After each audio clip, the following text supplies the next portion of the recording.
de voter ici à Ziguinchor en tant que responsable politique également de l'opposition aux élections. Merci à nos amis de la presse. Comme vous l'avez constaté, nous venons de faire notre devoir citoyen en procédant au double vote pour le scrutin départemental et communal. Et ça s'est très bien passé. Nous espérons que la journée va se dérouler de la même manière, c'est-à-dire dans le calme et dans la discipline, et qu'au soir, les citoyens puissent constater le bon déroulement des élections et surtout le respect de leur volonté exprimée dans la journée, dans les urnes. Est-ce que vous êtes confiant pour une victoire au soir de cette élection? Oui, nous considérons que,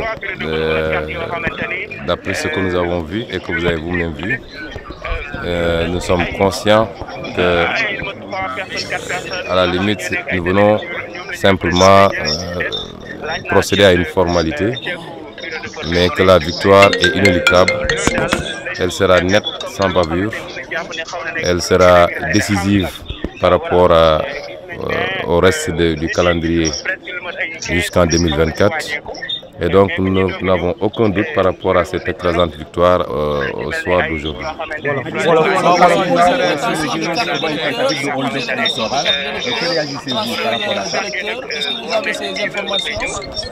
Oui, nous avons ces informations et nous avons même des preuves.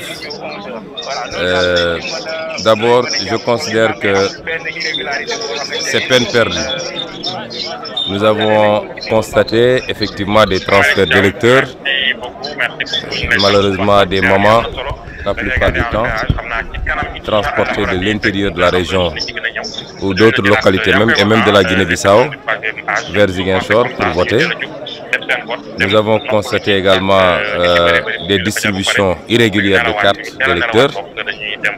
Et nous en avons des preuves parce que certains de nos militants ont pu, en se présentant comme étant des militants de la paire, ont pu recevoir leurs cartes d'électeurs alors qu'ils se présentaient tous les jours à la préfecture. On leur disait que les cartes ne sont pas là.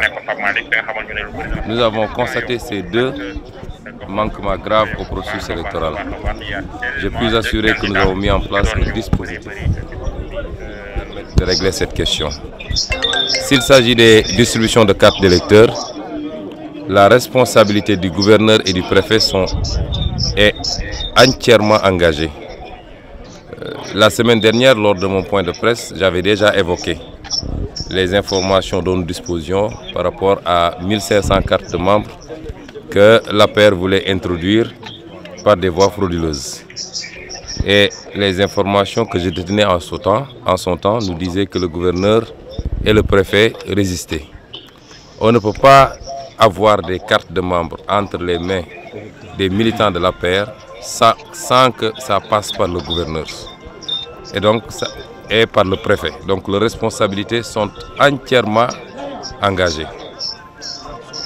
Si ces cartes ont été directement remises par le ministre de l'Intérieur, c'est tout aussi grave. Mais ça n'empêche pas que le gouverneur et le préfet doivent agir pour instruire les services compétents, d'autant qu'on a saisi même un des distributeurs et il a été livré à la police de Yamatogne avec des témoins à qui il a remis ses cartes d'électeurs. Nous considérons que la responsabilité de l'administration est entièrement engagée et tout ce qui se passera relèvera de cette responsabilité-là. Ceci dit, cela ne nous dérange pas au-delà des questions de principe.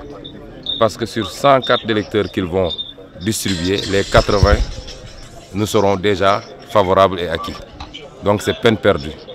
Quant au transfert d'électeurs, nous avons effectivement mis en place un dispositif. Comme je l'ai dit dans mes meetings, c'est une question locale. Les votes se passent dans les quartiers et les gens se connaissent dans les quartiers.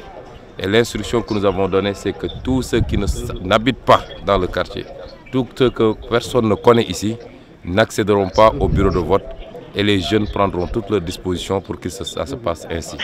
Et le troisième élément maintenant, c'est les informations sur un dispositif pour que les bulletins de Yewwi Askan Wi soient très tôt en rupture.